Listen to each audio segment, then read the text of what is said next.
Are you in the mood for an absolutely delicious and really good steak? And today, indeed, to celebrate, we can have fillet. We're adding one more thing. That's a shrimp. Today we're making sea and land with beef tenderloin and shrimp with tomato concasse. You can only find this at Callekocht's.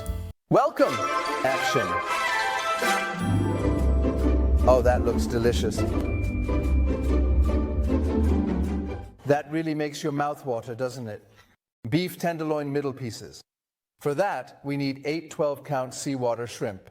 I've already cleaned them and just cut them in half. We'll put those on top later. And these beautiful tomatoes here, we're going to peel them right now. A little garlic, a little onion, a small concasse, simple cooking. We're starting with the tomatoes. To peel the tomatoes, we remove the green part and cut out a bit of the stem end. Make sure not to damage the tomato too much. Just a little bit, that's more than enough. And then, with a small sharp knife, just make a cross cut on the other side, using the tip of the knife. Not too deep, or you'll damage the tomato, trying to get to the skin. We're going to do that with all 4 of them now. Bubbling, boiling water. Now we're going to put our prepared tomatoes in there and stay by the pot. Don't run away, because we need to keep an eye on our tomatoes now. And what we want to see, I'll show you in a moment. You can see it very clearly. The skin practically comes off on its own. Now take the tomatoes out right away into cold water to shock them, because we don't want to make tomato soup. Shock them, and then we'll peel the skin off, so everyone out quickly. So once the tomatoes have cooled down a bit, peeling them is really easy. Look, peeled tomatoes. Just like in a picture book. Because it's so nice, I'd love to show you that again. Just grab it like this and simply slide it off. And just like that, we have a peeled tomato. And about those tomato skins that we have here, please don't throw them away, keep them. They also are really good in the next vegetable broth.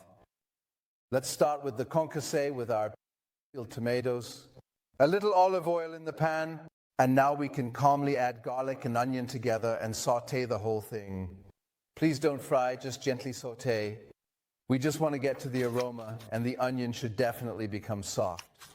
Season it with salt and pepper. It really doesn't need much more. The olive oil with its good flavor does the rest. So we'll let that simmer a bit. To make sure the onions cook nicely, in the meantime, I'll take care of the tomatoes and just cut them in half.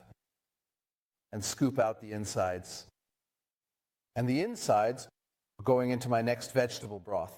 And now I'm just going to cut our tomato quarters to smaller quarters, and that's enough for me. So, as promised, the onions are melted, and the garlic is fragrant. Now we're adding our tomatoes. Look at the color. This is all natural, and it doesn't bother us at all because there are no tough skins on it. So just give it a little toss. And we're really just going to let this cook gently in the pan.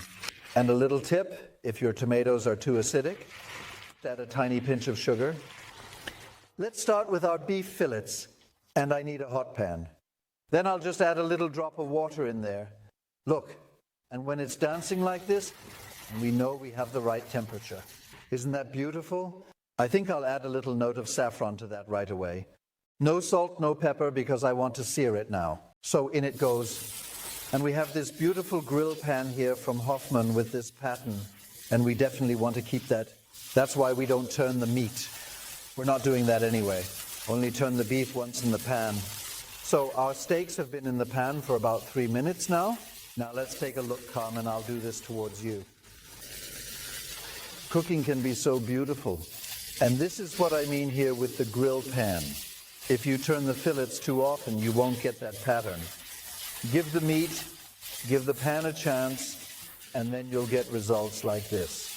We'll sear the other side just the same, and then we lower the temperature.